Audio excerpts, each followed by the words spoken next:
Place de l'Aculé à Braine-le-Comte, deux bustes trônent bien en vue. Adolphe Gillis et Joseph de Veuster, plus connus sous le titre de Père Damien.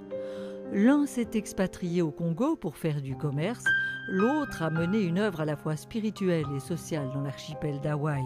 Les témoins d'une époque où l'Occident vit la grande période coloniale, la grande période du colonialisme, de tout point de vue. D'un point de vue économique, c'est Adolphe Gillis.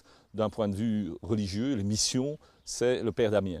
Et donc, on a ces personnages et on s'imagine, voilà, on a fait le tour de la question. Ben non, puisque grâce à l'un ou l'autre curieux et des sources familiales, nous avons un nom qui vient d'apparaître, qui est celui d'Émile Raguet.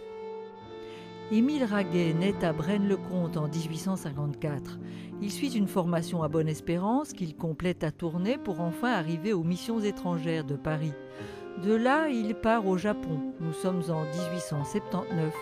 Il est arrivé à Nagasaki. Et à Nagasaki et puis dans différents lieux du Japon, bien, il a fait son travail d'évangélisation et il est d'ailleurs mort là-bas en 1929.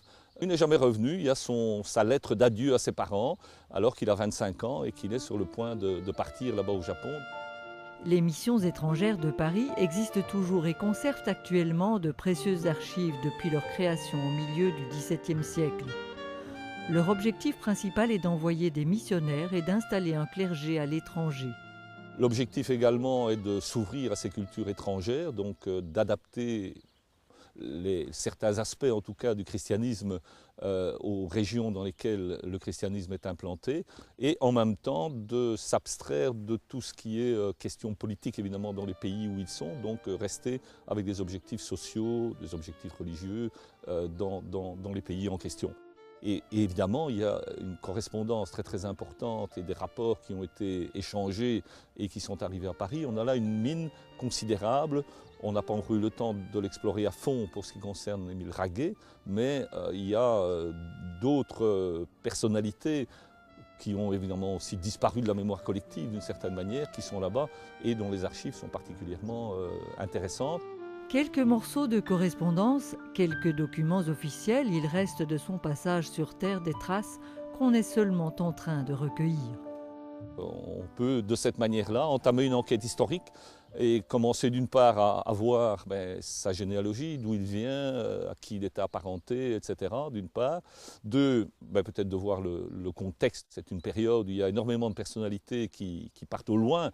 Hein, c'est la période de la ruée vers l'or. C'est vraiment un volontarisme européen. Il y a une lutte entre les grandes puissances à ce moment-là, à l'hégémonie et aux produits qui n'existent pas chez nous. Donc l'industrie pousse évidemment au colonialisme, mais dans ce chemin du colonialisme, à moins que ce ne soit dans le chemin même de la christianisation, puisque dès le début du XVIe siècle, on a Saint François Xavier qui part au Japon.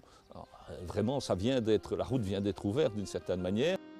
Cet explorateur espagnol installera déjà les bases du christianisme au Japon et lorsqu'à la fin du XIXe siècle, Émile Raguet rejoint le pays, il retrouve sur place une communauté chrétienne déjà ancienne. Les missionnaires apprennent la langue pour s'investir d'autant mieux dans la société qu'ils veulent évangéliser. Souvent, ils deviennent traducteurs. C'est ainsi qu'Émile Raguet laisse de son œuvre au Japon une trace d'importance, le premier dictionnaire français-japonais. Qui va être publié au Japon en 1905 et en même temps publié à Bruxelles, donc la même année. L'édition du Japon fait 150 ou 200 pages, l'édition à Bruxelles c'est autre chose, c'est une autre présentation, fait à peu près 1500 pages. Donc c'est un ouvrage colossal et c'est un dictionnaire qui va être utilisé entre le Japon et l'Europe jusque dans les années 1950. Donc c'est vraiment un grand outil de communication qui a été créé par Émile Raguet.